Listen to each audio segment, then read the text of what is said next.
You're in East London now.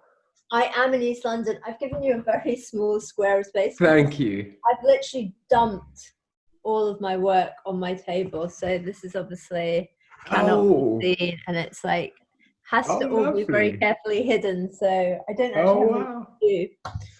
So yeah, lovely. I mean, I've been speaking to people pretty much around areas of mindset, mojo, but Yeah. particularly around sort of identity and going through tough times, adaptability, resilience, etc. And I particularly love Mm. your background.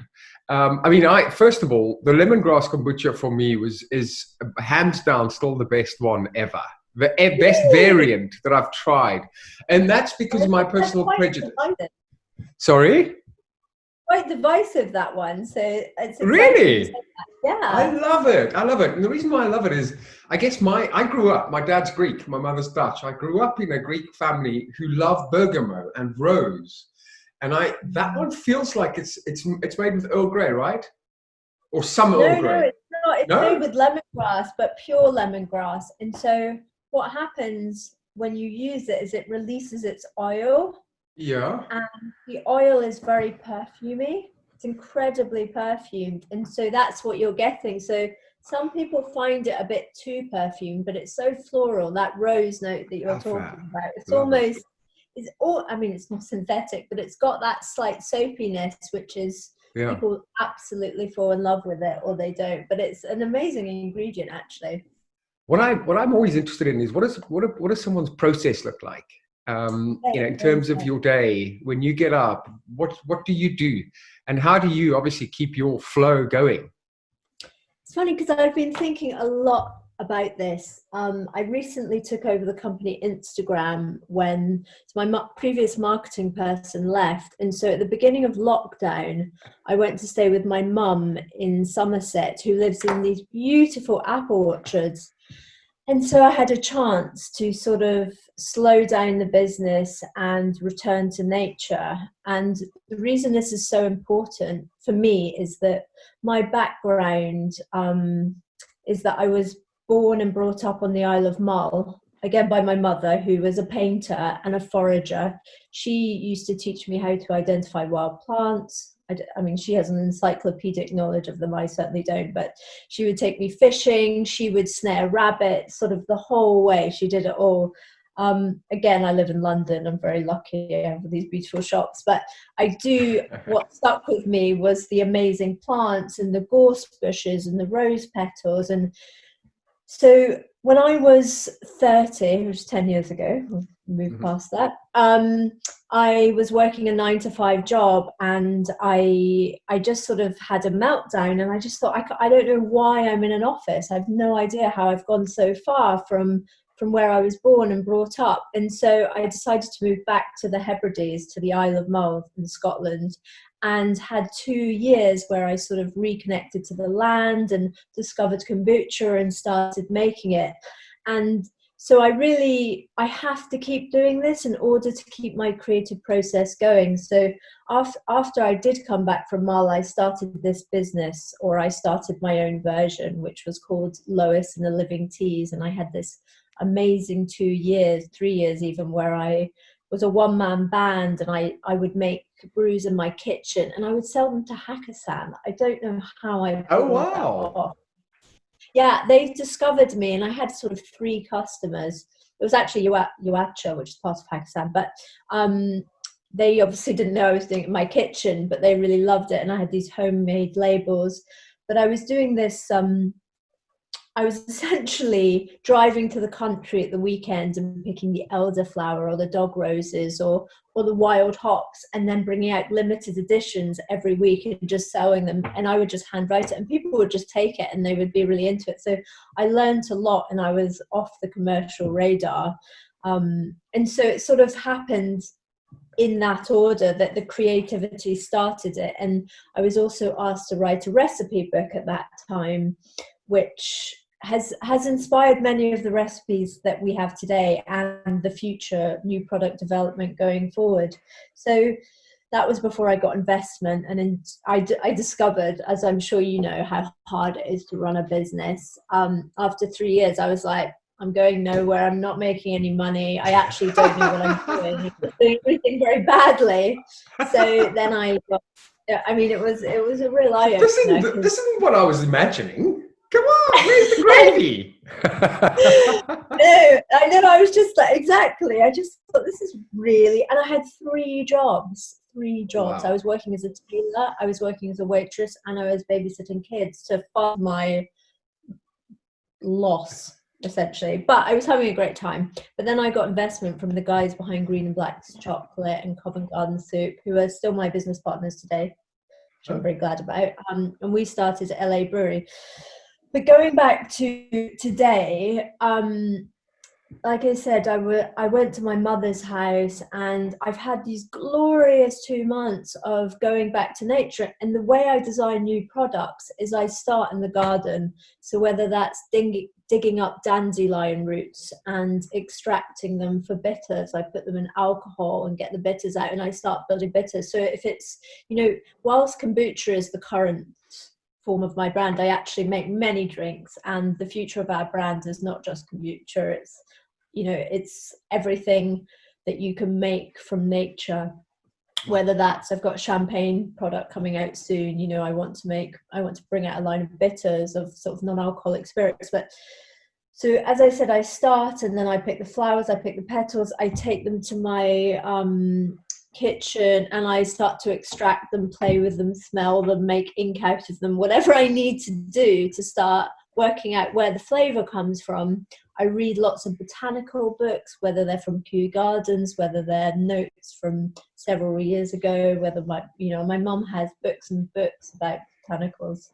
So I start there, and then I will introduce them to the kombucha, and I will play around, and I will show them to people. And the best ideas come from pure organic fun. And it's just, you start to notice what people can connect with. So whether it's a dandelion, because they see it, something they see every day, and they've got no idea the properties that it has, or they connect to the vibrant color, or the fact that it's a weed. We often find that the weeds are the most medicinal plants that we have, because they grow in broken ground. So they're hot, by their very nature, they're there to repair your body and what's around them.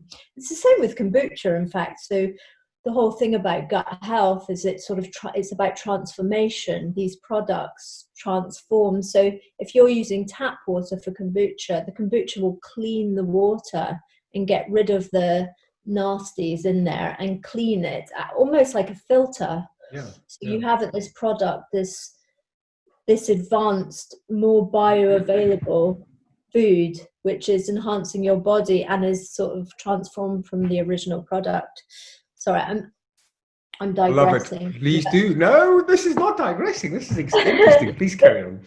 But essentially, everything I do, whether it's food or drink, starts off from that process. So it's a walk in the garden, it's picking the flowers, it's drying them, it's reading up the benefits about them, and then I try and work out how to bring them to other people. So sometimes I use something that is of no interest to anyone, and they will just flick past that. But sometimes they will really understand it. So by the time it gets to the commercial shelf, it has to resonate in many different ways. So I don't know when this is aired, but I'm going to make an announcement on the 1st of June. So we're pretty much there. But so I've got like I said, a champagne product coming out, and it's made with white peony tea, and it's got white rose petals in it from Devon, sorry.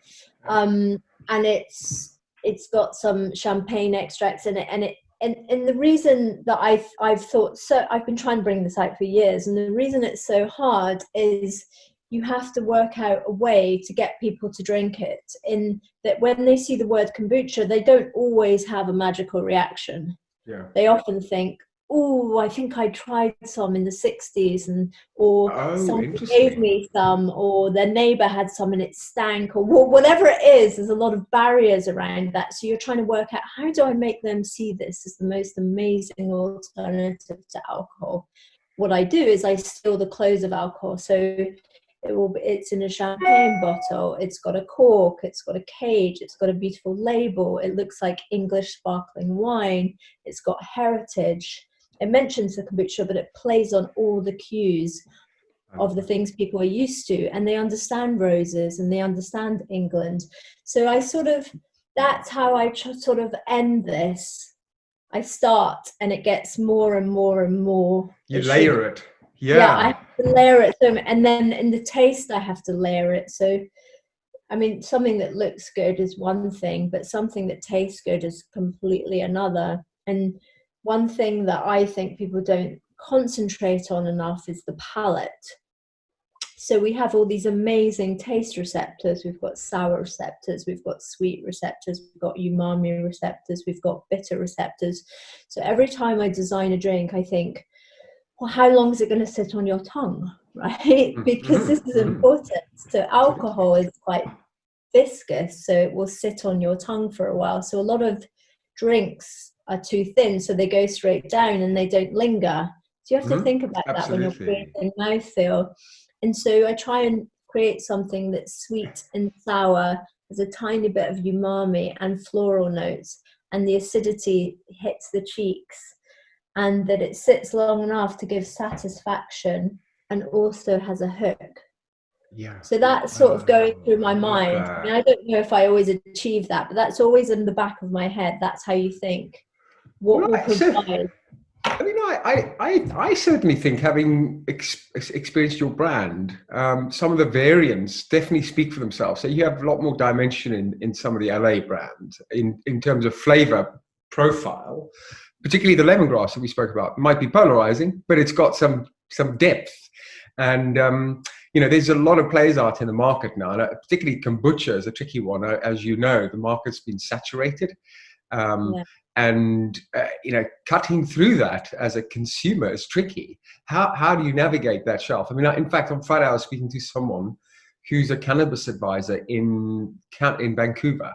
So he works with a lot of ingredients companies, particularly sort of like some big drinks and beer companies, to look at 20-year innovation pipelines to start looking at how they can incorporate some of these nutraceuticals into drinks. And we're not just talking a sort of a CBD beer, but we're talking high energy, sort of the kinds of Red Bull categories in your energy sector. So we're talking need states around fuel and energy, where they're including all these nutraceuticals of sort of CBD, melatonin, vitamin C, and multiple sort of ingredients to boost these drinks. So people are moving very much more towards functional, and they want, as you say, not just perhaps flavor, but they want these layers and delivering on that. And it's really interesting to hear your process of how you do that and testing that.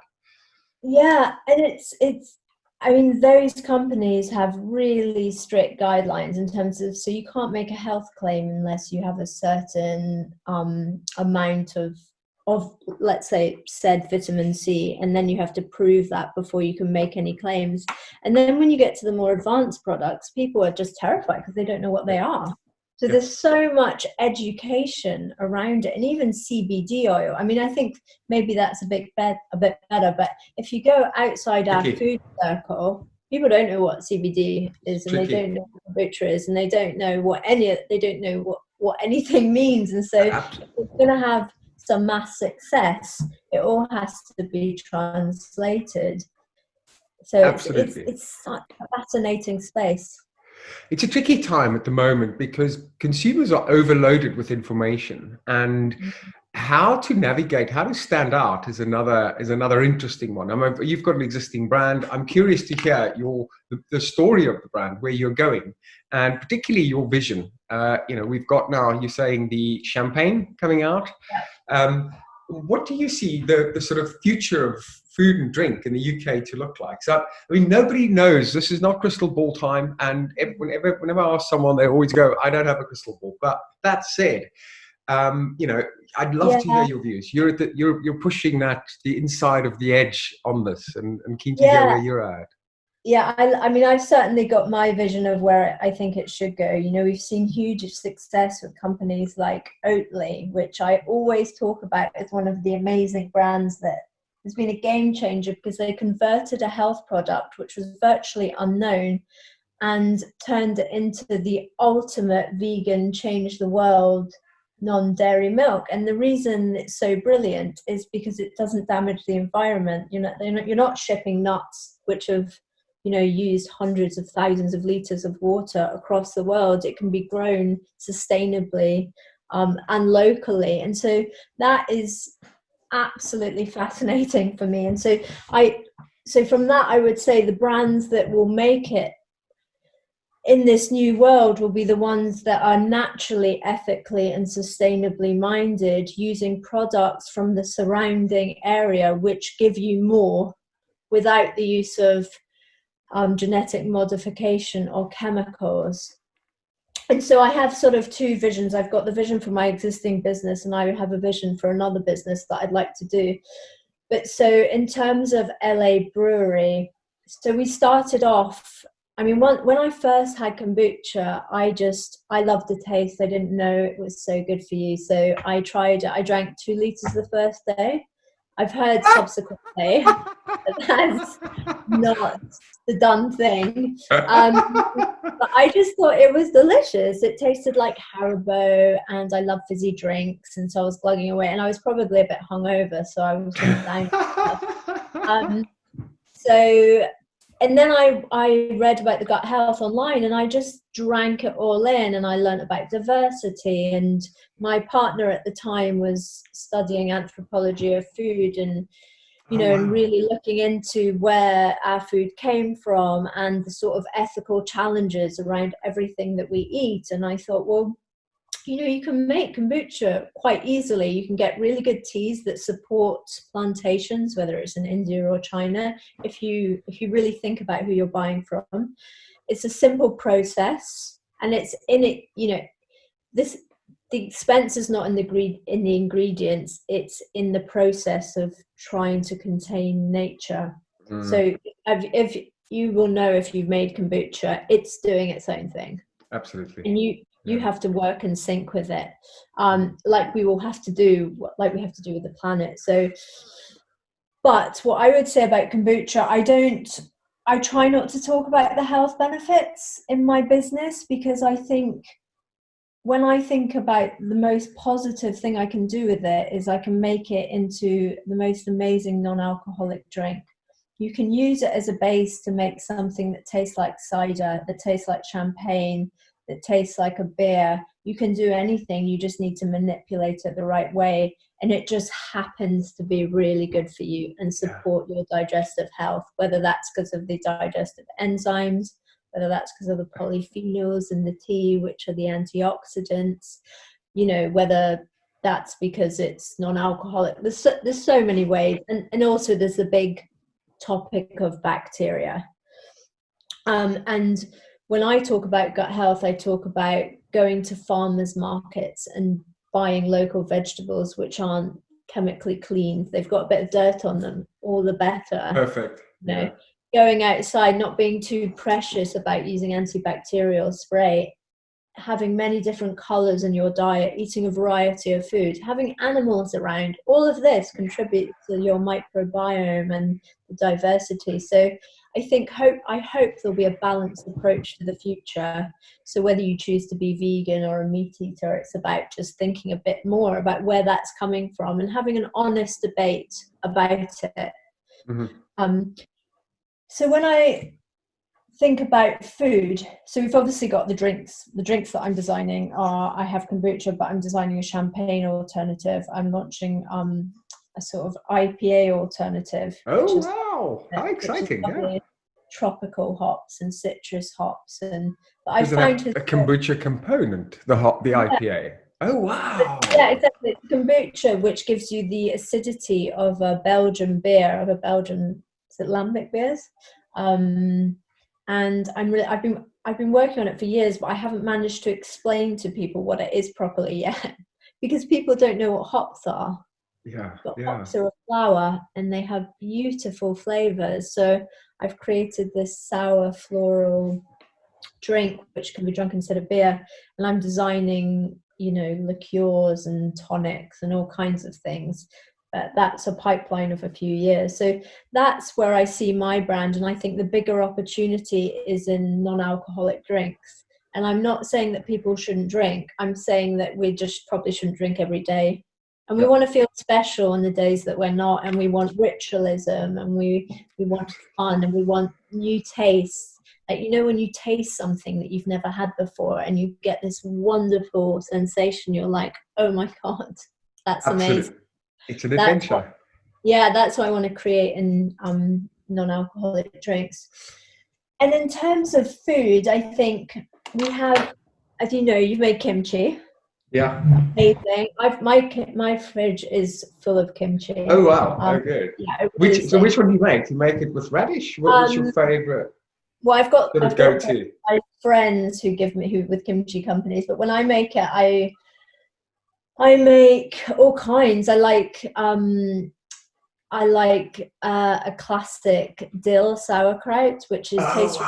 Creamy. When you add dill to sauerkraut, it's amazing because you just have to try it. I can't even explain, but it makes it taste creamy when there's no cream in there, and it's really fresh.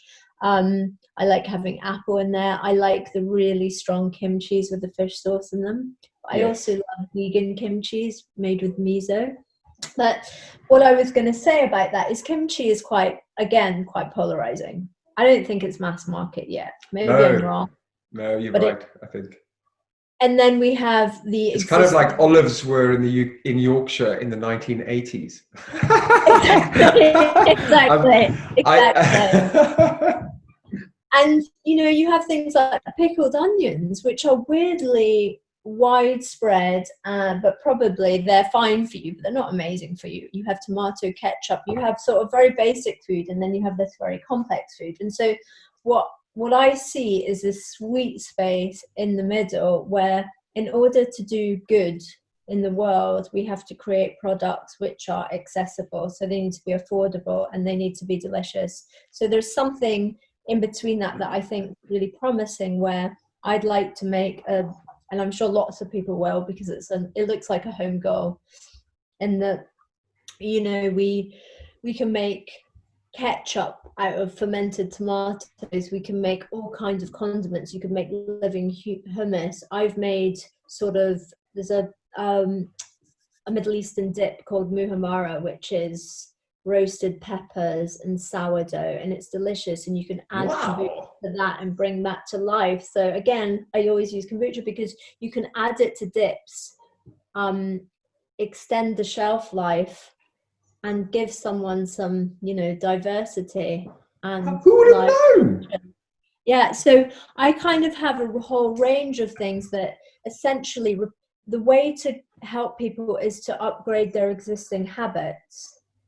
So whether that's I love that.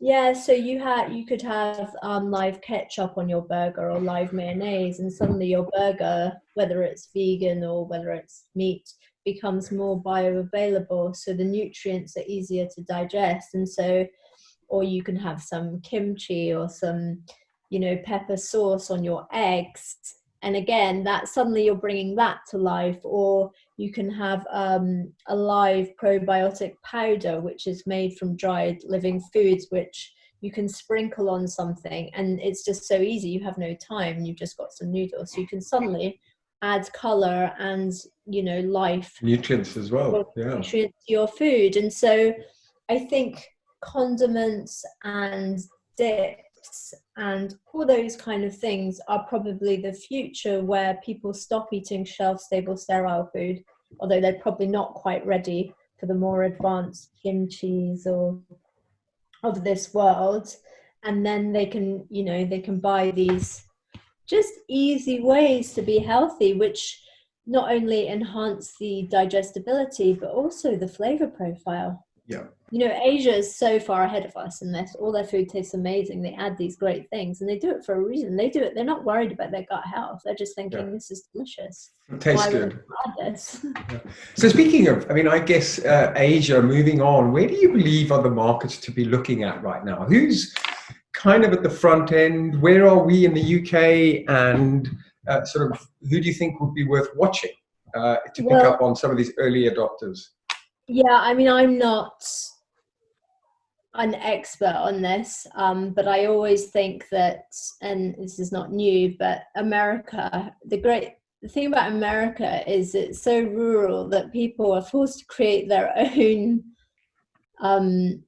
food movements. And so on these farms, and there are these communities where people are doing incredible things with fermentation, growing their vegetables and creating cooperative services, and they always seem to be ahead of the game to me, miles ahead of the game. So when I'm looking for inspiration and I'm on a trip to the States, I go to their farmers markets and see what they're up to, and that's love those. Or their Whole Foods are always supporting local towns, and they always have some interesting products, whereas we don't seem to quite have the same level of cooperatives here. But I mean, I always, in terms of fermentation, they're ahead of the game, and I think fermentation is the future because it stabilizes food without the need for refrigeration. So it's like going back in time. Yeah, love that. And it's a way of preserving our local food as well. The great thing about these foods is we can eat local, which is what they do in the States. The rest of Europe, you know, there are pockets of exciting things going on, but they, you know, again, I would still say we're behind America. Yeah. I mean, Asia do great things with food, but their focus is slightly different. You know, when I look at flavors, I go to Asia. When I look at process, I look at America and sort of what the UK is likely to do. And we don't follow exactly, because we have such strict rules about shipping and commercial viability that they don't seem to have in the US. But there are certain ideas that do very well. Yeah, thank you. So I'm very curious because your mind is really wonderful. It's shooting all over, from sauces to champagne to. I'm trying to understand, how do you? I mean, in your day. So you mentioned you go out into the kitchen, you get inspiration from nature, but what do you personally do? So, you know, in terms of keeping yourself optimized. Yeah. So do you have exercise routines? Do you have go-to? Sort of mental activity that you do that keeps you humming? I have really strict rules. I have to go running or do Pilates every day. Oh, wow. Okay. So I will do that in the morning generally, if I have time. So before work, to keep myself awake. I drink celery juice every morning. I'm on that. Oh, lovely. I'm obsessed with that. Celery that juice. Keeps my mind really clear. And then I normally have management meetings and check in with my team, with my brewery, and with my sales team, whoever else. And then like everyone else, I have my sort of tasks, but I focus more on new product development, on PR, and on the essential where I think the brand's going. You know, my business partner, one of them, he was the ex-marketing boss of Pret, and he has this, he's called Mark Palmer, and he also is a he's expert Vic. Yeah. Mark, I know him. He's the chairman of Union Coffee, and he has course in Pret. Anyway, so the reason he's so brilliant is he has this great marketing mind. So we spend several hours on the phone every day ruminating about what the future is of food and drink. And so I will give him my ideas, which are off the wall, and he will say, that won't work, no one knows what that is, but why don't we do it this? So I spend a lot of time thinking, and then we have this amazing branding agency called Here Design, so I spend a lot of time talking to them about how to create something that people can feel good about it, not preach to, and how to create education. It's very difficult when you haven't got a straightforward brand. It's not like I'm selling a cup of tea. Yeah, exactly. But I mean, I find it very exciting, and what you're doing is creating the new in a world that was already so entrenched in existing brands, and you know, some of them were awesome brands, you know, but people moved away from those. because of health reasons and multiple reasons. And I think you've created a new space, and that deserves a lot of attention, particularly around how do we create more? And other people now need to create more space and make room for new brands, particularly in this next phase. My big sort of concentration in the Hustle and Flow lab is around tribe and how we build an ecosystem of support. So, and that plays as a bit of a pun there, both on the biodiversity, but also in us, in people. Harvard's longitudinal studies, one of the pieces we draw on a lot, is the most important element to building well-being and longevity in humans, and that's been measured over 75-year studies, 80-year studies longitudinally, is tribe, your ecosystem of support. That determines whether you'll be happy, whether you'll be supported, whether you'll actually be healthy, and they can, disease is a part of that, and so we prioritize tribe at the top of this. And my question to you is, how do you build tribe? Because you've obviously led with a great brand and with your brilliant innovation process and thoughts. How do you mobilize the team? You speak to your team daily. If it's not team and other areas of your life, so Mojo, which we mentioned at the beginning, is I have roles. I'm a brother, father, sister. I have multiple roles. I'm not just the one role. How do you build tribe and ecosystem? And ultimately, that also helps us with resilience, because we can come home, like, as you say, for 3 months, get into the garden, be with mum, eat home cooking. How do you, because that's so important. Well, I think it's Rich would have said it very well. I think, I equally have roles. I think, within my company, I've tried to create an egalitarian system where everyone feels comfortable speaking. But the way I keep a sound mind at work is I try and keep the team very small. Because the more people you have, the harder it is. Yeah. I speak to everyone all day long. So I speak to my operations director, 3 or 4 times a day. I speak to my business partners. And so I speak to the sales team. And what this time has given us, weirdly, is so much better communication.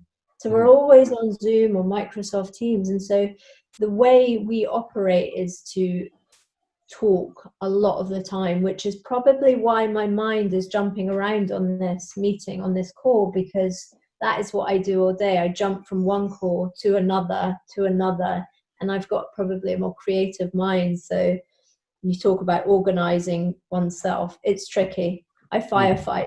So if anything, I create a tribe by being the friend, but also the boss, but also the ear. So I give people autonomy, and then they come to me to sort of check that that's the right thing to do, for reassurance. And creatively, I speak to my partners all the time. So we don't have that. I lead the business, but I lead it in an equal fashion.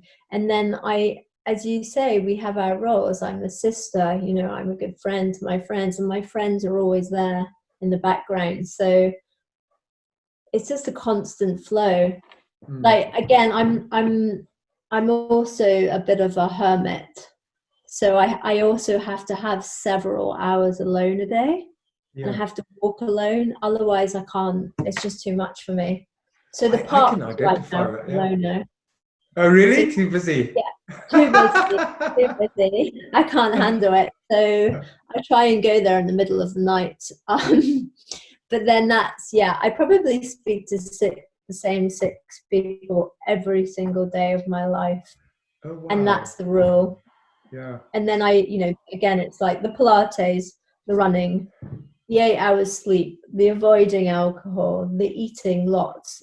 I must have chocolate every day. Those are my rules. And I must speak to the same people. I have to speak to the same people every day. That is what self-care is, and buying myself presents to reward myself for being healthy. Like, you get to an age where you just think, I'm feeling good. And then when I need to be creative, when I need to change my style, I literally have to meditate and pray. I'm not religious, but I do have to ask for help, because you know, when you just think, okay, I need to come up with a new creative system, and I'm blank. Absolutely. I love So that. sit there and ruminate for 3 days or 2 days or however long it takes. I have to walk through the park around and around and around, and it will come. It just needs patience. So how do you manage? That's really interesting. How do you manage anxiety? Particularly, I think you've just touched on a nerve that's really resonating with many people right now. So there's people, you know, some are having to navigate the current month. Some are having to navigate new business models, and potentially, you know, for those worst affected, have lost a partner, having to navigate a new world. But you know, how do you navigate that anxiety, stress, mitigate some of those downsides? Again, I have to go back to my rule book. I have to I have to meditate. I have to sit there, and I wouldn't say it's classic meditation because I just sit there in the quiet under the sun roof, because I need light. These things happen every day. I treat myself like I'm an addict, because we all suffer from anxiety, and if you have a business, you tend to have higher levels of it. So you reach a critical point, and for me, 3 years in of the new business, I just stopped getting anxious really about it, because you realize you can only work so hard and then it's out of your control. So I think the real, for me, as well as following the celery juice, the exercise, the rest, afternoon naps, I'm not a big fan of that. Oh wow, how long are they? Power naps? Yeah, so good. So good. If you're tired, have a nap. It really works. But I also just give up control. Oh wow, that's magic. To the universe. How do you do that? That's impossible. I'd rather release it. Yeah, it's easy. No, it's not easy, but it's a technique. So you write your lists, you take your exercise, you do the hardest things in the morning that you're scared of. We all have tasks we just don't want to do. You get those done first, and you ask for help with them. That's another key. You're just like, oh. And then you keep the fun stuff in the afternoon, and you just make it fun. And that's what I have to do. And then I just have to, if it's something I can't do, once I've finished, like, then I just say, okay, I've done everything I can. What's the worst that can happen? And it's not easy, but you learned, and it's a skill. You just practice. So whether it's love, whether it's a contract, whether it's, you know, you just have to give it up and say, okay, Sarah, Sarah.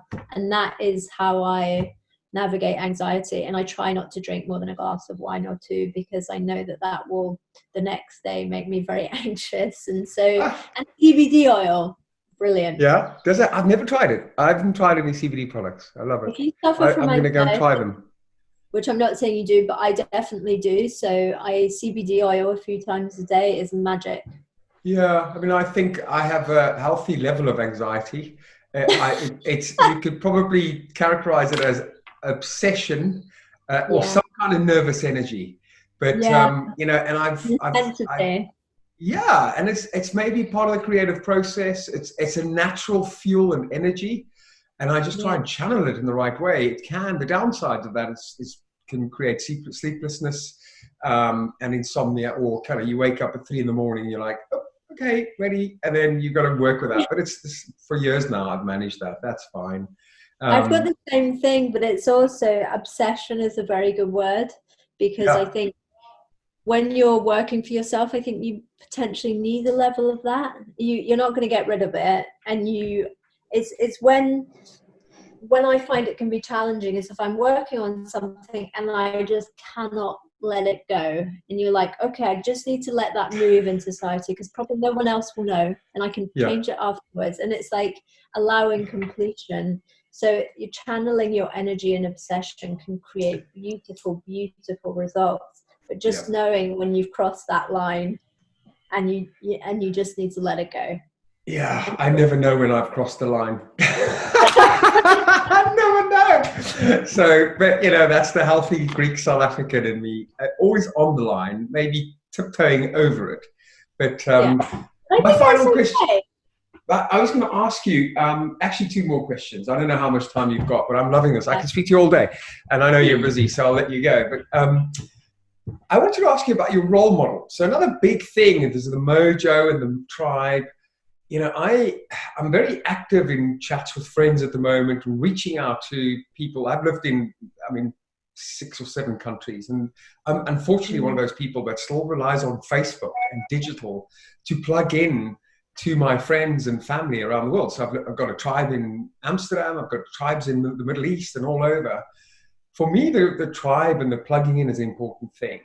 Where do you, in terms of role models, so one of the big themes at the moment is, you know, where are the role models? Who's inspiring us, and where do you get your energy from? Do you, I mean, who do you see? Who's influenced you? Yeah, who's inspiring? I was going to say, who's inspiring you? Me. Oh, wow. Love that. Okay. First person in all my 6 chats to have asked a question.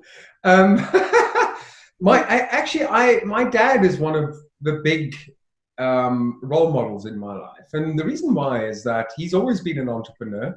I'm still lucky to have him. He's in South Africa. My mum and dad as a partnership are awesome. But the reason why they did is they were entrepreneurs. I mean, at the age of 50, my dad had 3 kids. It was an interesting time in South Africa where he was growing up, where we were growing up, where he had moved to. Greeks were actually also seen as non-whites in South Africa.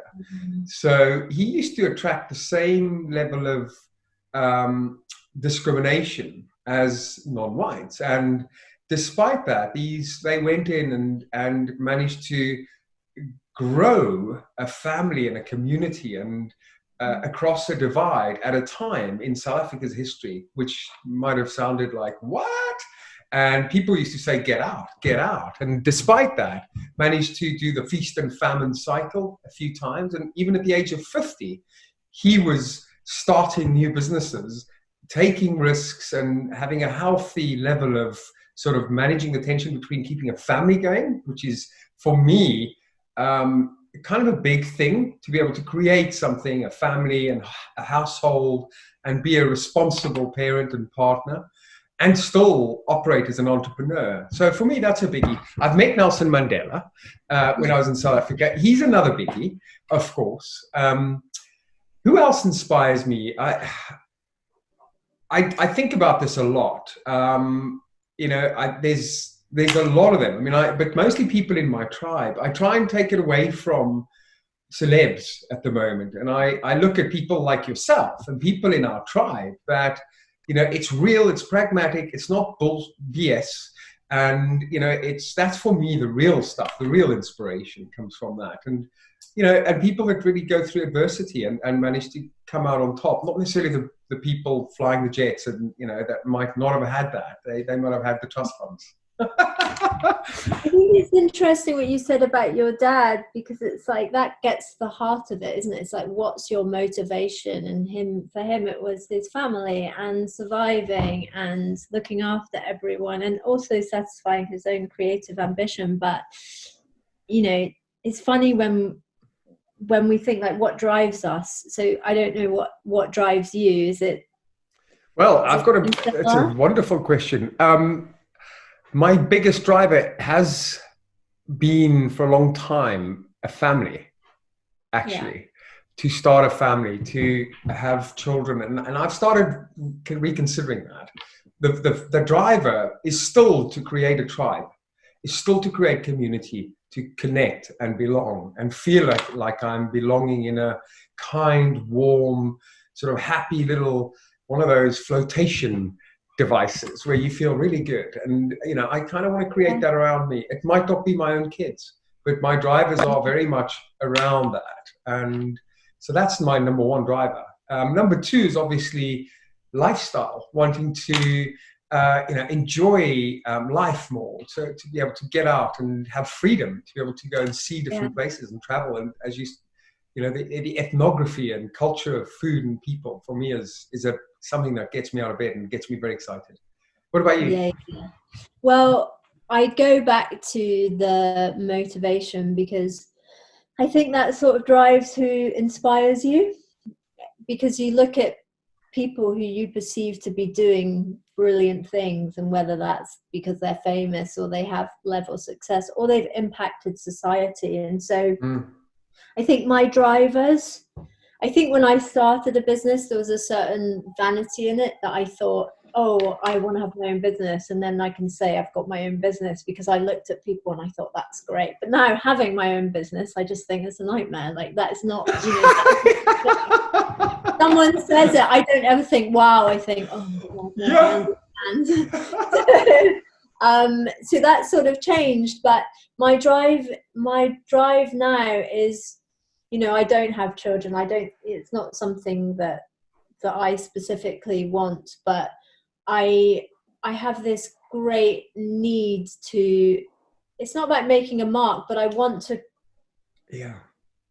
create this amazing creative body of work which changes people's lives in the long term. And it's very lofty, but if I could just one day improve somebody's life, and even if it's just in that moment they drink something that tastes good, or they eat something that has that's been a better choice for their body, or, you know, I mean, it goes without saying we're all trying to create businesses that have a positive effect on the world. So we're all taking part in B Corp these days. So I would like my business to do the right thing. So there's so many drivers for me. But so when I look at my role models, I'm lucky enough to still go back to my business partners. I think they've done really good things. When they did Green and Blacks, they created the first ethical chocolate. They did wonderful things. One of my all-time favorite chocolate bars, by the way. Yeah. Well, they've sold it to Cadbury, so they won't mind that as much now. But they, you know, I want to create something which uses local ingredients that has a positive effect on the way that we eat and drink in the world. But I also want to embody creative work because it gives me life. Yeah, transforming absolutely. something gives me life. Transforming a weed into something medicinal gives me life. So it doesn't get, you know, so that dandelion or whatever doesn't just get trodden on or mowed into the lawnmower or whatever it is. I want to make that something that changes people's lives. And the reason I think it's got that ability is sometimes I drink something or I eat something. Food and drink's my life. But I think you're in a good tribe. I lived in Italy.